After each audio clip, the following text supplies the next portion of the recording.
Yeah. Setting up your meeting. Mhm. Yeah, I see something. The bridge to behavior training.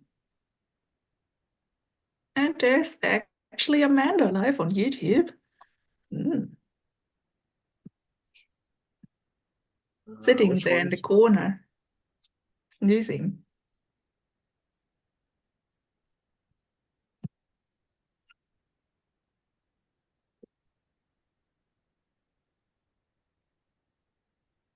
Mander.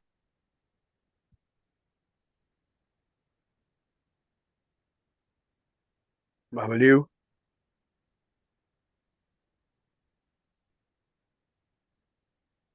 Hello? I don't hear anybody talking. Are you there? I'm here. Yeah. Okay. I wasn't sure when I kill the YouTube feed on my side. I'm never sure if it's going to kill it. Sometimes I it know, does. So everything's fine. I'm here. Jocelyn Triggle is here. Calvin Thurston is here. So, hello, everybody. Good to see you. Oh, Eleanor is here. yeah, I just saw that. I'm getting that just a minute or.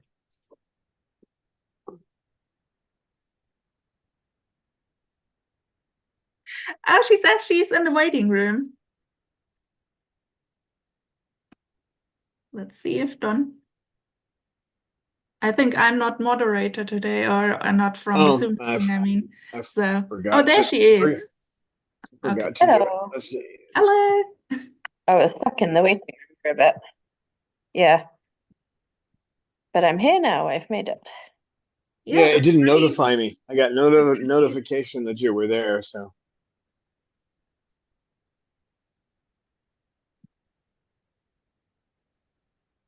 Excellent. So everybody's here, even our Amanda bird. He's And sitting there super cute in the corner. he's a good boy. Mm. Then we have the preening puddle, and we have a super busy Babaloo. Don said he almost shredded all the wood.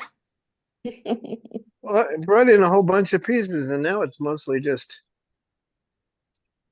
toothpicks. Well, toothpicks for giants. He'll break those up a little bit more, but Well, it's good to keep a Bob busy. Mm. well, there's that scene in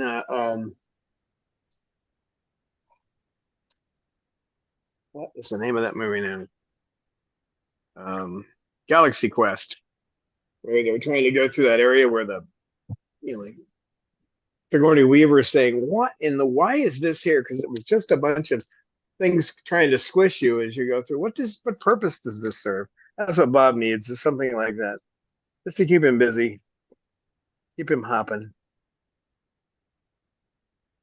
Right, Bob?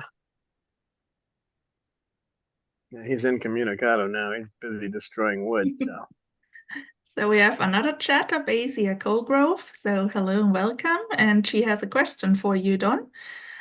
What are your views on Quaker parrots? We also have a Goffin cockatoo.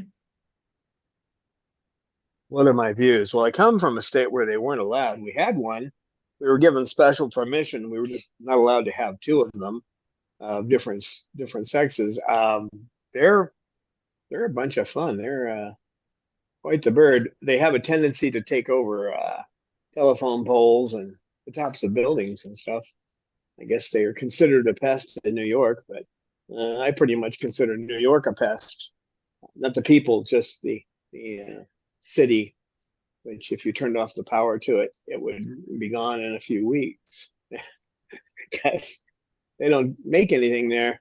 Um, no, they're cute. We had one. It had a nervous disorder, which one of our board members was keeping it, and it died from a nervous disorder, which I understand is not uncommon in Quakers, but it's not like it happens to all of them. But maybe 1 in 100, 1 in 1,000, something like that. They just start shaking. I think we have a big aviary of Quakers in our city zoo, and they are these fancy guys who build these community homes, right? Yeah, exactly. Yeah, that's Yeah, so funny. They are allowed to do it, and it's so cute. they are. They're a great parrot that can survive in the wild, which cockatoos can't do that. Oh, I Mm. mean, there's a rare cockatoo like Fred in Oceanside, California, that moved in with. He lives with the crows, but these are flock animals, so they don't do that well. What's funny is that actually so are Quaker parrots, but they just have a way of gathering together and forming a community that allows them to survive. We had last These, weekend the national bird count, and I think there were 9 yellow-headed Amazons counted, and they are living in Germany now in certain city parks, free. Oh, cute. they, they should be living around the opera house because if there's any bird that sounds like an opera singer, it's the double yellow-headed Amazon. Oh yeah, they are great. So we have a couple of other chatters. We have Nancy Rudy joining us with with her African Grey Gracie. So hello, good to see you. And then we have Lisa Banerjee joining us. Hey Lisa, good to see you. Hey, Hello. yeah, I miss our African gray. Murray he was something else. He was a great commentator on everything going on. He thought these guys were all crazy, but her favorite comment about cockatoos was, "Good grief!" She'd watch him do something like, "Oh, these guys, there's something wrong with them." You, I gotta watch him because he's a barber, so he will barber her feathers.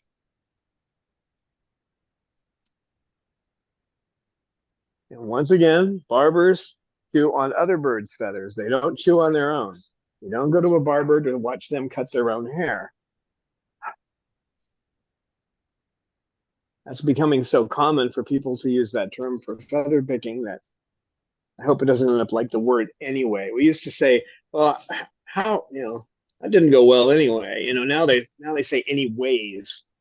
And which doesn't really hurt anything, but we need strict definitions for this kind of thing.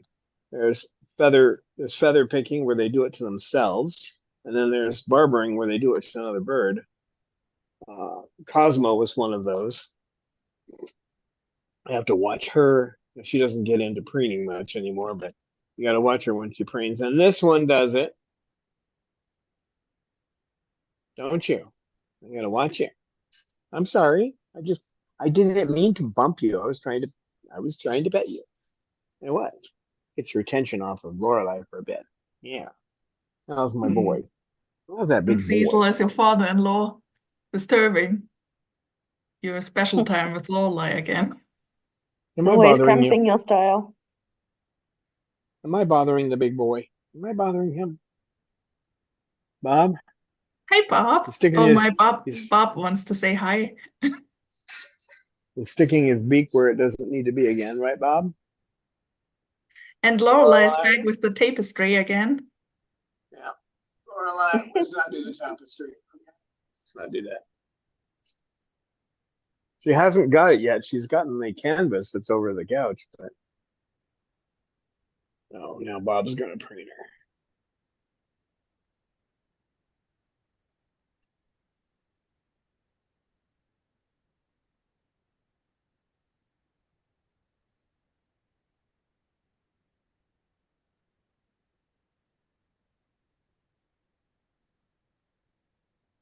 Yeah, we're going to talk about bridges today, not the collapsing infrastructure in the United States, but bridges used in training. So, which with any, if they're done right, will actually establish good behaviors instead of like bridges falling into the lakes and rivers we're seeing here.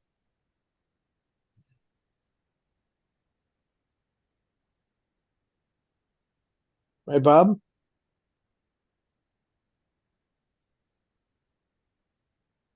Oh, Bob is a good boy.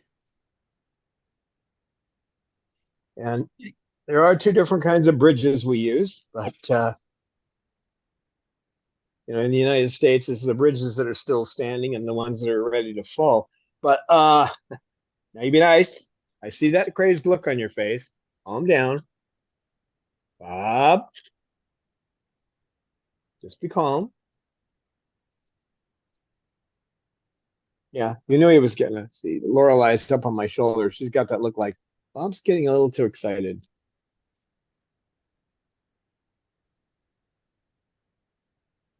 Did I wind up that beak, or does it just move like that on its own? Huh? She is the bird that moves her beak more than any other bird. I've never seen a bird move as much as she does. Just got to move that beak, don't you? She also Don't you? uses her wings. Yep. Hi, baby. Hello, Lorelai. Did Hi, your dad Cecil. teach you how to bird from the beginning?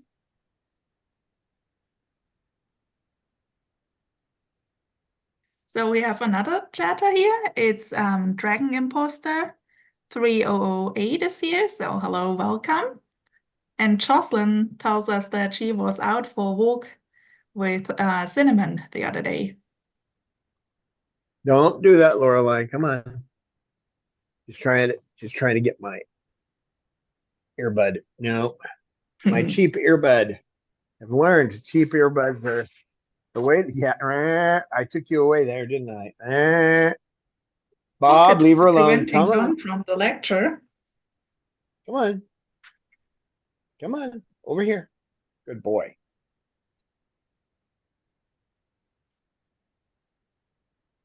I actually used a bridge there, but all right, the basic definition of a bridge. So we use it in training. We use it whenever we're working around birds. And what it is it is something, usually vocal, but it can be tactile. It can be by touch. It can be a hand signal. I don't want you up there because you're trying to get my earbud. No. That's not Lorelai. Bob. Don't. Bob. Lorelai. Oh, this is going to be fun, isn't it? You guys are not going to let me talk. Nope. Oh, all right. You're concerned about. Hey, you're not allowed up on my shoulder because that ear is the one you got last time, and it's not healed yet. No, silly bird. So we use a bridge to bridge the reinforcement when we can't give it at the exact moment, although we'll use it at the exact moment as well. There's a reason for that. And the reinforcer. You're trying to get the bird to do something and you wanted to know it did it right. If you can't give the reinforcer at that exact moment, you bridge it. But we tend to also bridge even while we're giving the reinforcer because that creates a secondary reinforcer. Okay. So saying good bird, I use good bird. That's my reinforce or that's my bridge that I use with all the birds, right, Lorelai? Right, Lorelai?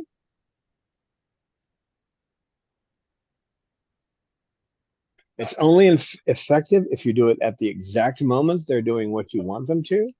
Anything else is redirecting them to the wrong behavior. Right, Bob? Lorelai, you're vocal today. You're kind of vocal today there, kid.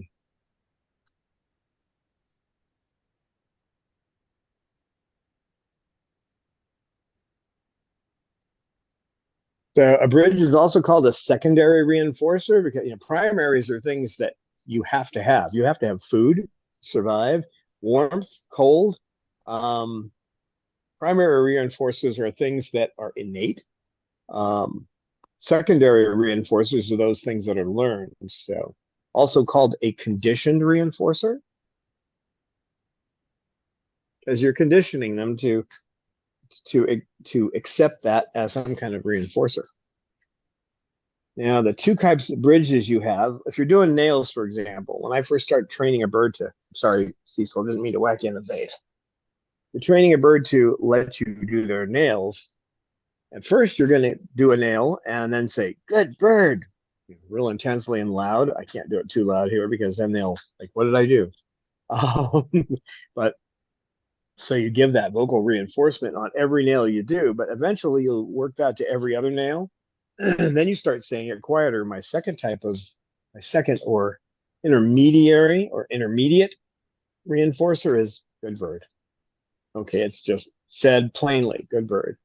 And that lets them know that eventually they're going to get that big good bird and get a reinforcer, such as petting for some of these birds, Lorelei. Sometimes petting is all it takes, or a treat, whatever their training reinforcer is. You can call it a treat, but it's actually a reinforcer. So called a reinforcer because it reinforces a behavior. You just have to sit on that shoulder, don't you? You know it irks me when you sit there, so you have to do it. Hmm?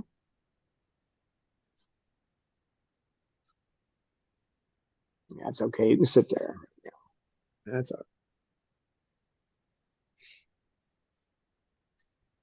well. What? What? What, big boy? Hmm. Oh, my Cecil.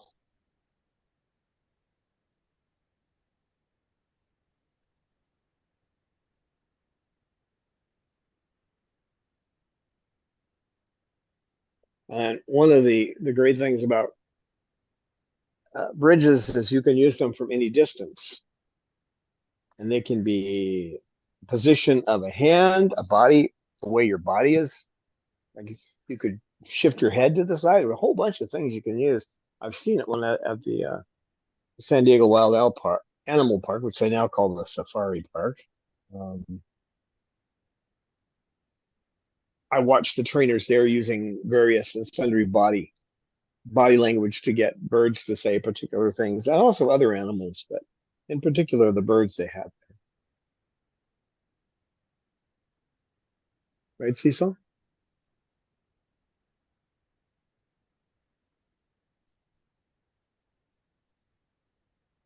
The salt.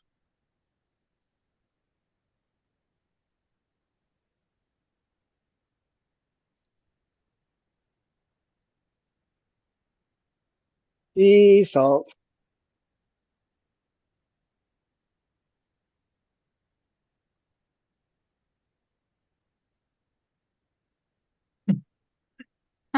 Cecil, Lisa says you are her boy.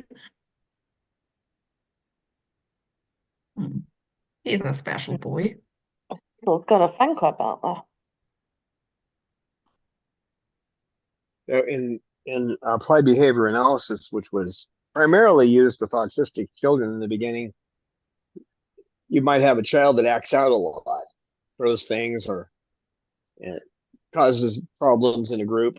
And when the child is not doing that, you may use a bridge saying "good boy" or "good girl" or whatever, and then giving them a treat thereafter. So they eventually learn to associate the good boy or good girl to as a secondary reinforcer, meaning they're going to get something positive for what they've done. The same thing with these guys, right?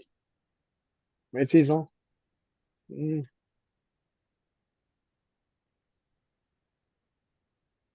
And like I did that when he was sitting on my shoulder a bit ago. He was calm and relaxed, and so I started petting him, which is a reinforcer for him. So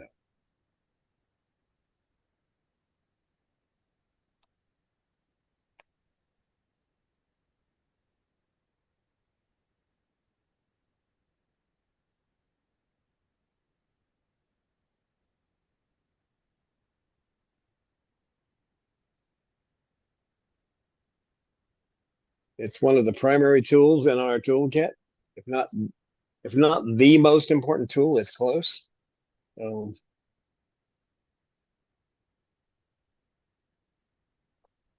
without it, we can't time the moment that they do the right thing. Right? Right, Cecil? Hmm?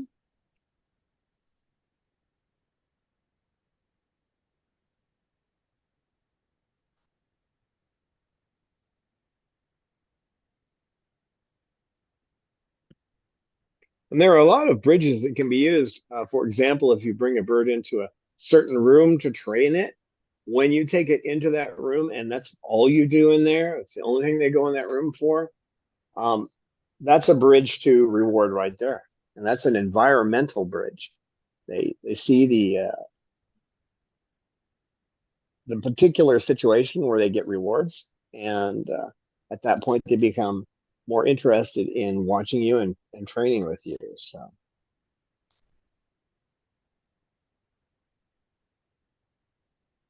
Dr. Zellick's in Animal Training 101, there are a few of her videos online which you can check out, and you can watch her use bridges amazingly, like training seals to roll over and put their fins out in certain directions and to move their head in particular strange ways. And and of course you'll think, well, why would you do that? Well, if you're going to have to do some kind of work with the birds, such as veterinary work, you need to be able to move them around into different positions. I mean, it's obvious. The same with veterinaries. When you're going to go into a veterinarian, if your bird doesn't know how to do that, then as Dr. Young said, he said, when I bring in a bird, it's a pleasure because they're easy to work with. When you bring in somebody else, they're scared. They have no idea. You try to move their wings, get them to move their wings out. They won't do it.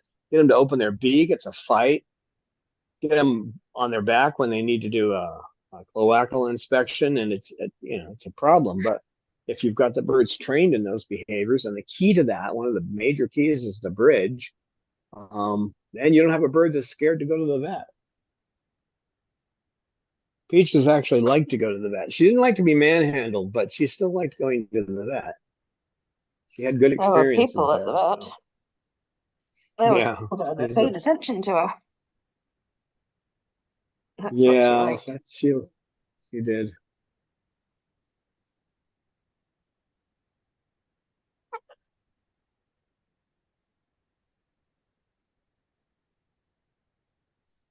So some people use clickers as a bridge. Again, I don't think that's a good idea with parrots because most parrots could end up imitating the clicker. And if you have more than one parrot, you've just lost a secondary reinforcer and a bridge, because if you're working with a bird and the bird even out in the living room realizes that, they can be imitating a clicker. So they could also learn to say good bird, but it's less likely. Now, if that does happen, you can start changing it by adding a word at the end. Okay. You could change it by adding something to the phrase and then slowly taking away other parts of it. I mean, there are ways to get around that, but harder to do with a clicker. But you can start pairing other phrases with it at the same time and fade one out and bring the other one in. That's called fading. We do that kind of thing. What are you doing? When we have to.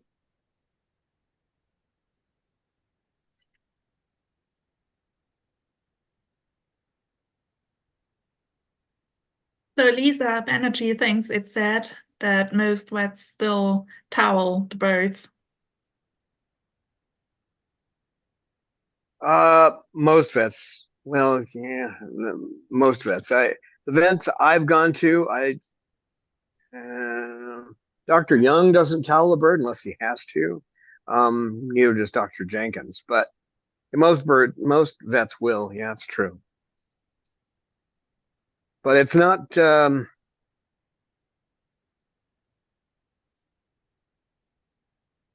Required. I mean, you can train your bird to handle veterinary situations. I know that Barbara Heidenreich has a DVD on that, which DVDs are ancient history, but there is one on how to train your bird for a veterinary experience. Get them to open their wings, allow them to do a beak inspection, an internal beak inspection, to get them to go on their back, all those basic behaviors. And I think that's a good example for people who think that training is not necessary for birds or inconvenient or whatever, but actually you make your life and the life of the bird and the life of the vet easier if these behaviors are actually trained. So you can make a far better examination if the bird isn't completely nervous about what's going on and is kind of used to it, to being touched in certain areas and that it should lift the wings. Exactly. And there are things the vet can't do properly if you haven't trained your bird in that way. If a bird is being stressed because you haven't trained it in veterinary behaviors, then how are they going to be able to do put a stethoscope and listen to the heart? It's going to be beating too fast. They're not going to get the regular. You're going to have trouble knowing if there's a regular rhythm. And the same with breathing.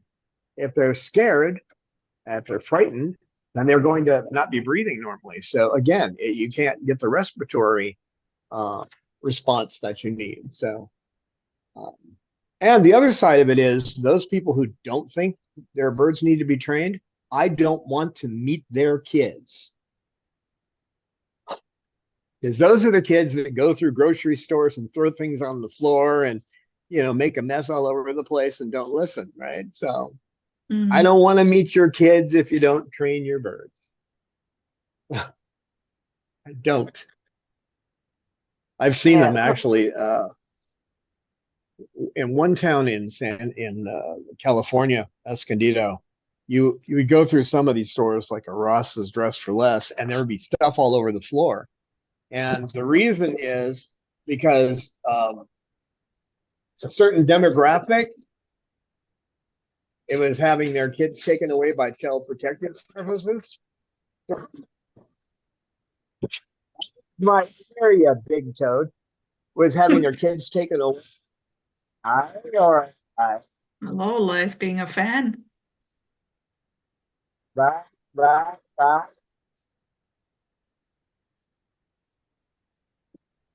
I'm not sure Lorelai's crying is muted at my end, but Lisa says she has the live stream on speaker, but Rico isn't listening. He's sleeping on his tree stand.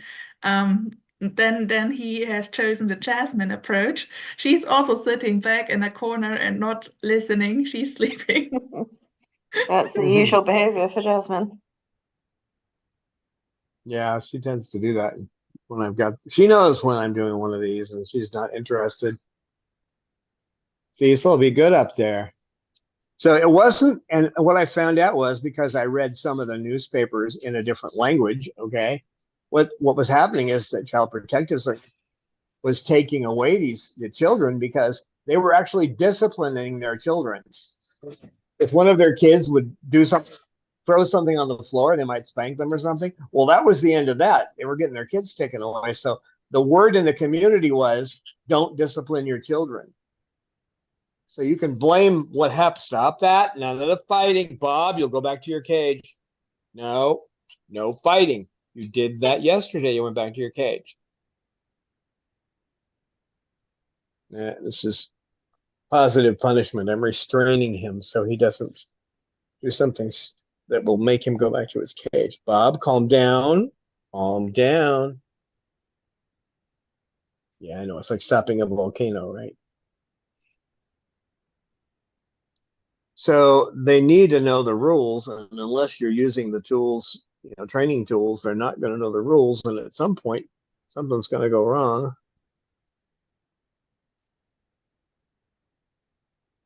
Yeah, and what people need to realize is that it's not cruel to train your bird, because a lot of people have that misconception, like, oh, you're forcing them to do tricks and blah, blah, blah. And it's like, no, you're giving them skills to help them survive in our world. That's what you're doing. Yeah, and you understand them better. They understand you better when you do the training. So it's all something that's important. And in that community too, I heard a lot of people who were not in that particular community saying, oh, these people don't know how to control their kids. And I had to point out, I have read, why they're doing that, why they're not telling their kids what to do, because their child protective services come in and they remind me of the stormtroopers back in the 30s in a certain country, and just take kids away from you because you're doing something that's normal in your culture. So And also, when I was a kid, my uncle Ted had a child who they were using the Benjamin Spock method on him. Never tell him, never make him stop anything. Just say no. So his name was Ricky, and he thought his name was Ricky because they said it so much. He actually thought that was his name. It didn't make any difference. It didn't change his behavior because there were no consequences to it. So, the consequences we usually use are positive. But there are times, when you have to, when I say positive, I mean uh, something the bird's going to enjoy. But, positive in our terminology just means adding something. But, the consequences were something they want. Hmm. I don't have any idea what they would have done if Ricky No had put his hand in the fire on the stove. If they would have just stood there and said Ricky No, I have no idea. They did not ever use positive punishment on that child. And there are instances where it must be done for the safety of either the bird in this case or another bird, right? So if Bob goes out of control, I'll put him in his cage, and that's to protect the other birds. And he knows it, but sometimes he just doesn't care. you know, he knows that if he attacks another bird, he's going to his cage, but he'll still do it. He's a Triton, so. But he does it less. I've reduced that behavior quite a bit. As you note, he's back in the socialization room. He was gone from here for a long time. While I was working with him, he was in here with one bird at a time, kind of a situation. So We are happy to have Babalu back. yeah, I'm And happy to have him back. nobody's trying to come over today. So Babalu is pretty cool. I think, yeah, no pretty bird yet today. Also, Manda is He's way up far on top away. today. Oh, pretty bird is up there. Yeah, Miss Lucy. hanging onto that tiny little rail. Lovely girl. And Manda perch is far back. He looks happy today. I think Sugar is sleeping too. Yeah, she's pretty much asleep. We can tickle her. Then she comes over and whines. The power of a bridge is it strengthens behavior over time and over distance. As I think I mentioned before, Dr. Zelix has a video. It's in her class though, where she doesn't have it online anymore. Where she actually gets a seal to do. Actually, it's a sea lion to do a complete circle, and she does it just using scan and capture from a distance. But all that involves cueing. So when the bird, in this case, the sea lion does the right thing, moves in the right direction, she is cueing the equivalent by hand signal of good bird, which is what we would use, right? Good seal. But with them, it's mostly hand signals. So she cues that when it does the right thing. And, after about 5 minutes, she had it do a complete circle. And then she gave it another hand signal and a sound. I forget what she said. And the bird would, and the sea lion was going around in circles. She had trained that behavior from a distance. Not the way it's normally done, but it gives the power of both the bridge and cueing, So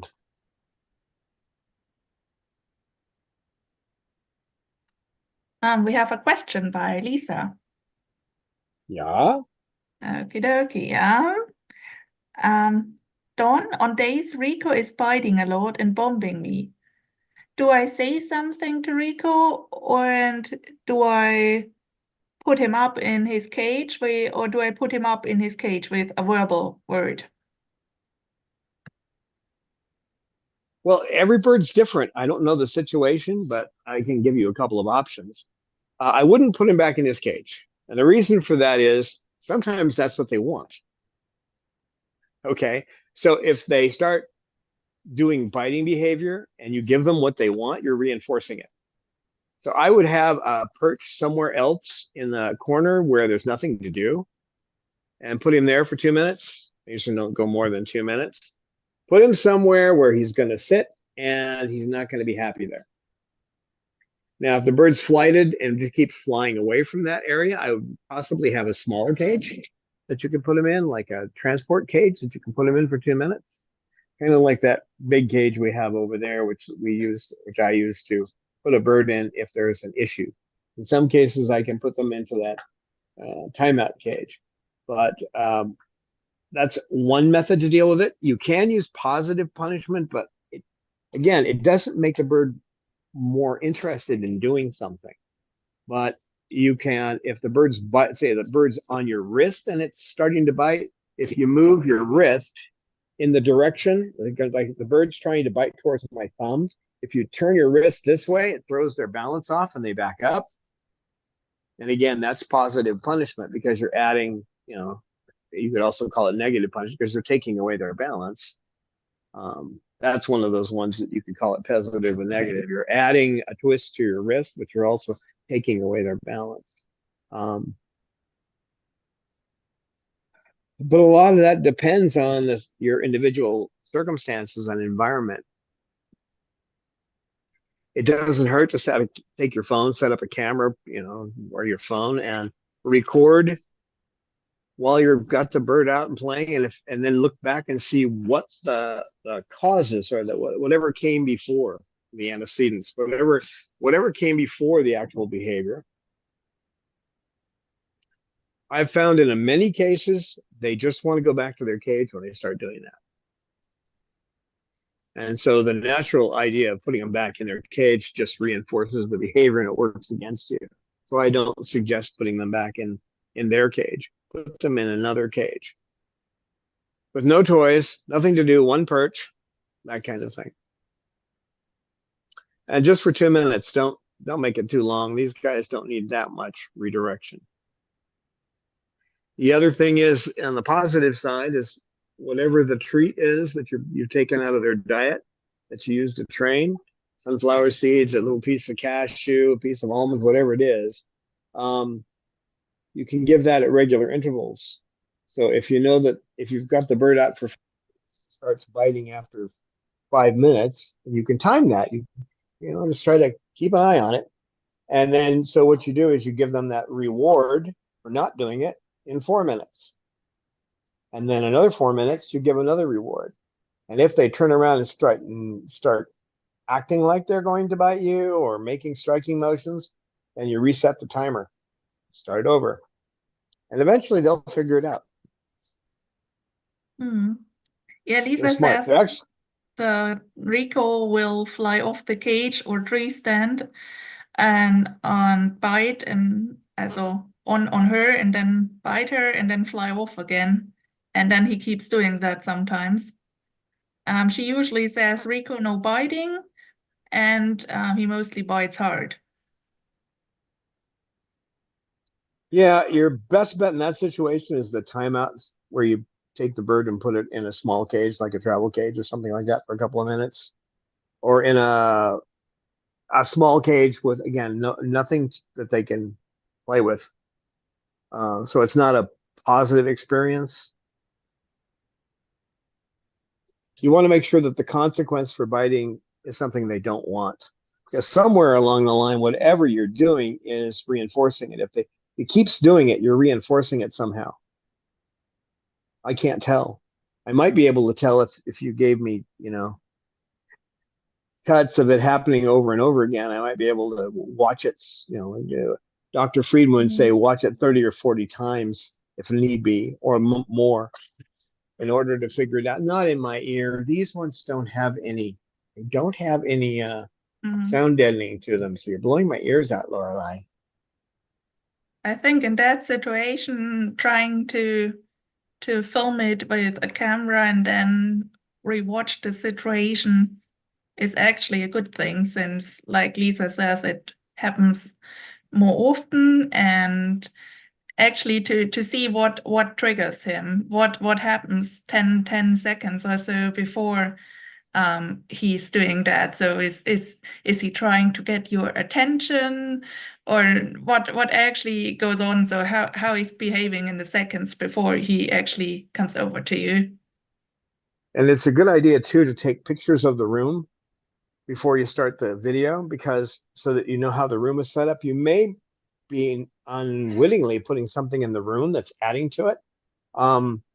Make sure that you know what kind of clothes you're wearing is in the video, because sometimes that's part of it. You may have something on that attracts them. And again, you just watch. As and I've said, I know I've said this before, but one of the famous ABA events was this child that was beating himself in the face, an autistic child, and they had to handcuff him. And it was 2 days of observation by when they finally brought in somebody who practiced ABA. It took 2 days of observation. Don't you do that. No. Stop, Bob. Cut it out. No. Keep your negative. If you're using a negative cue, like no, make it simple. No, you know, something like that. They know both those, no and but keep it simple. You don't need to be as complex as when you say good bird or something. Just a simple no will work in any situation. Will you quit chewing on everything that's around you, you big toad? Hmm? And if it happens on some days and doesn't happen on others, it's probably some kind of environmental stimulation, but it can be maybe some particular item in the diet that wasn't there. There are so many different things that can affect it. Keeping a journal of those events helps, and videos definitely help. We had to go through so many videos in Dr. Friedman's class or LLA class, looking at them and try and having to assess what is going on. And we had tests on that. Why is this bird doing this? And we had to look at the situation and figure it out. So right now, Bob he's going to start preening Cecil, but at some point, he usually goes over when he's like he is right now. He'll start preening, and then something will go wrong. He'll preen too hard, and Cecil will pull away, and then Bob will throw his foot up, and if I can catch him before he goes beyond that point, I can stop him from being overly aggressive. No, he's just preening. Lorelei, do you have to chew everything up? Actually, we can people tell that this preening habit in Bob is actually a trained behavior. So Don trained him to, instead of attacking other birds, just preen them. Do you remember who trained him to preen? Lolly. Yeah. Lorelei was, I've trained him to use it in certain circumstances, but he actually didn't know how to preen. It was Lorelei that trained him. Yeah, but Lorelei. after he was able to preen, you kind of made him do it Yeah, instead of going after. So you showed him how to interact properly with other birds. Just as an example, why ABA in training can be a good thing. Even little stinkers like Bob can profit from it. Yeah. Lorelei, driving me nuts. She's just chomping away at the cloth over the, you know, it's not, she's actually, let's see if I can get a picture of it. Come here, trying to show them what you're doing. There's a towel. It's really just like more like a bedcloth or something, but it's not that big. But she's chewing a hole in it. That's what she's doing right now, right in my ear. So I'm not really trying to stop her much, because I'm not actually using the word she knows for that. I'm just good bugging me, which doesn't have much of an effect because it's not actually a cue she knows. All right, Bob, what are you doing? But the good thing is you can stop that behavior. Your bird is not going to it's not going to continue doing it if you keep a journal, if you use camera. Make sure you take pictures of the room so you know what the environmental stimulus is at the time. Include pictures of the clothing you're wearing. You might find out it happens more frequently. Maybe it happens other times too, but more frequently when you're wearing a particular color or a particular piece of clothing, or when you've painted your nails, or you're wearing a piece of particular jewelry. They may not even go and attack the jewelry. They may just go somewhere near your face because of it. So Lorelai's like that. It's a good thing I don't wear earrings, because anything that dangles on the body, it's sparkly. I'm gonna get it. Oh, There she is. Lola likes sparkly. Oh yeah. I could wear fancy nail polish in her presence. Oh. I'm not. I don't know what she'd do with fancy nail polish. She'd probably go for your fingers. But Okay, that's not a Bob, good idea. Bob. No, we're not going to fight over the toy. No, he's gotten into a habit of fighting over the toys. No, we're not doing that. We're not doing it. No. Good boy, Bob. Good boy. Mm. You have wood over here you can play with. You don't have to go after it. Poor Bob. I think we All right, just Bob. need a little ranch around the sanctuary where we settle a lot of kangaroos, and then Baloo can annoy them by biting their tails and see how they jump. Hi, Bob. Is All that right. what yellow-crested ones do in nature? Not to whack my glasses, please, Cecil.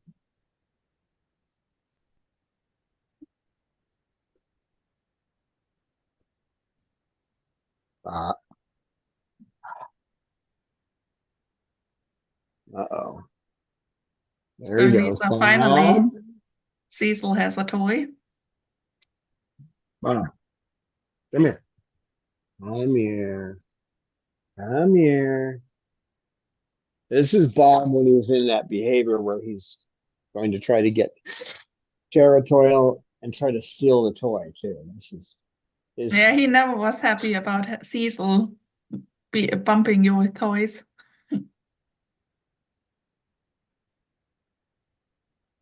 good boy. Good boy. Nah, That's another. That's that and no are the two sounds. No is a little stronger. That one is a little less powerful. He understands what I'm saying, but whether he wants to, no. Good boy. Good boy. Good boy. No. No.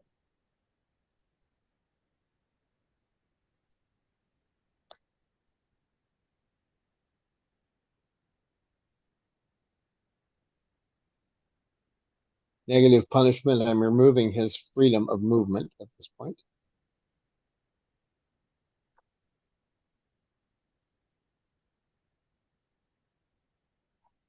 Easily not making it any better. No,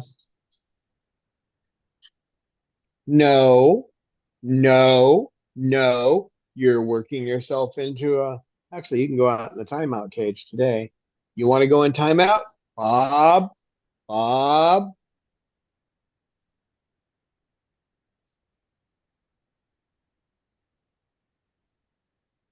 No, no. I missed that poop yesterday, and you were going to try to take it out of there. No. Cecil, it's kind of hard to handle the camera with you doing that.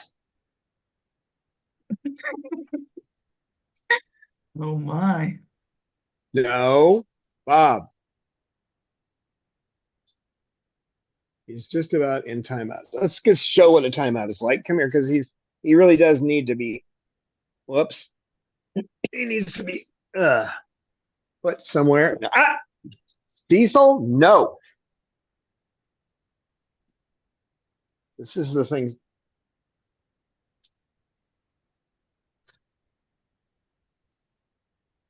Bugger off, Cecil. No. I think Amanda is a bit alert.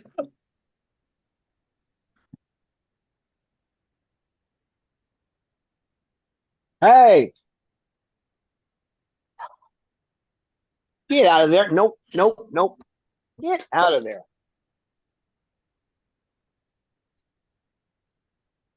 Can't let him start doing that because he might get his bear with me a second here while I twist that wire on here so he can't get out. You don't climb on that cage. That's what Bob did in about 10 minutes. You calm down. You're all fired up too. No, you calm down. Calm down. Calm down. You calm down. Matt. No, Cecil. No, no, no, not while you're like that. Get over here and calm down.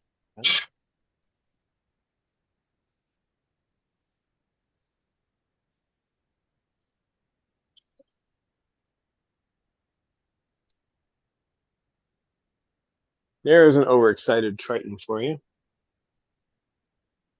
He's been doing well there. Yes. Yep.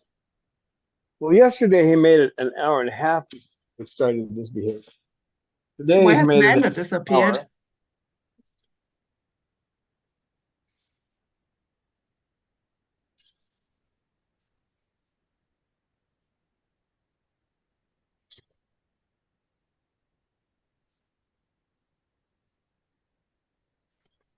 Now here you have to until he stops the behavior. Until he stops putting out the wings, and so it may have to go longer than 2 minutes until he stops. And once he starts playing, it's just a few toys. He starts playing with a toy. Give him about a minute or two with the toy, and then you can take him out. But he's too fired up right now. And he doesn't particularly like being in that cage, so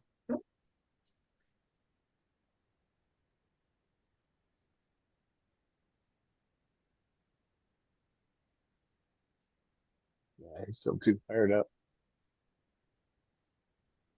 Cecil's calming down though. Aren't you, Cecil?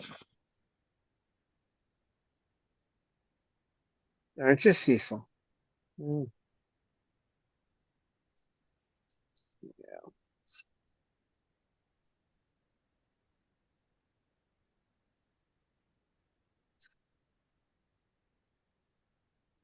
Yeah, I don't think you're going to get the wire out of there, Bob.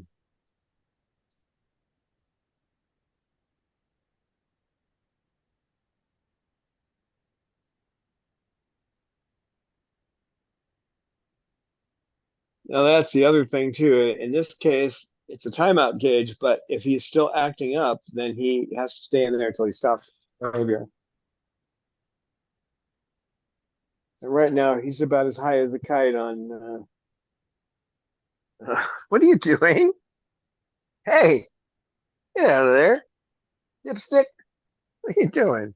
No, ah, come here. You are not Jaws. As far as I can tell, you are not Jaws. Mm-hmm. I'm not Roy Scheider, and you are not Jaws. Okay. Not Robert Shaw. That's you were coming at me like Jaws in the movie. Yes, you were. Yes, you were. Yes, you were. He's, he's underneath this blanket coming up like a shark to bite me. What are you doing? What are you doing? Lorelei. Quit on that. Yes. Uh-uh.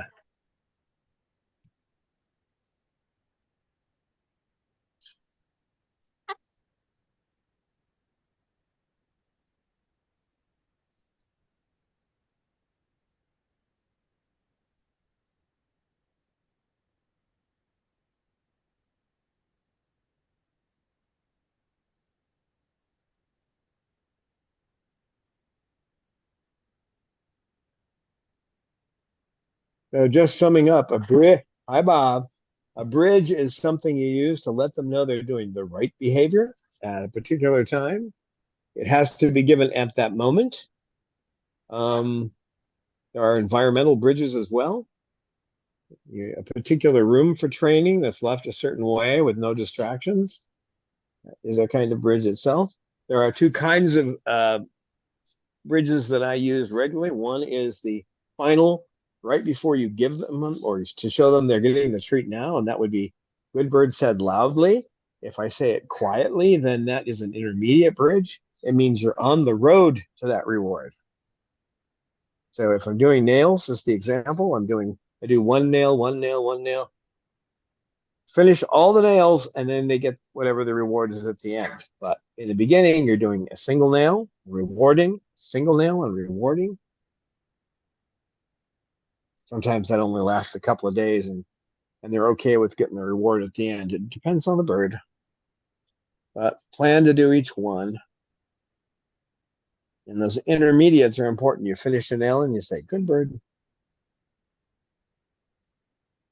That's another thing. If you're using a clicker, there's no intermediate bridge with a clicker. There's either clicker or no clicker. So I don't see about clickers much. Did you want to stay in there the rest of the?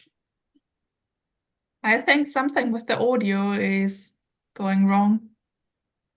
What? I'm not sure. It sounds like your audio is not fine. Sounds okay to me. Well, Bob is screaming right. Oh, okay, that explains a lot. Yeah, he's going psycho in there. Poor Bob. He's in the sim bin. And he's still looking over at Cecil like he wants to cause trouble. So while he's doing that behavior, he can't come out. He might be in there for a while longer. But again, it's observe, see what the behavior is, and based on the behavior, you alter what you do. So, I know what's going to happen now. I'm going to get clobbered with that thing. Right? Well, thanks everybody for being here, and I hope that you learned something about bridging because it's important. I do it all the time. Oh, by the way, he's starting to preen. See? So pretty soon, within the next minute or two, he should start playing with a toy if he doesn't fire up again. The preening is a good sign. So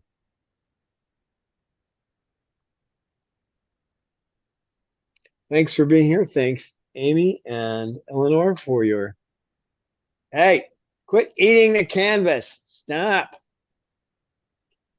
For your tolerance of my hey, quit eating. And we'll see everybody next week. Yeah. Remember, we're on Telegram. This is Chloe Sanctuary on Telegram. And we're on Patreon, Chloe Sanctuary, as well as YouTube. So, and the website is chloesanctuary.org, O-R-G, as an organization. So, bye, everyone. Bye, bye.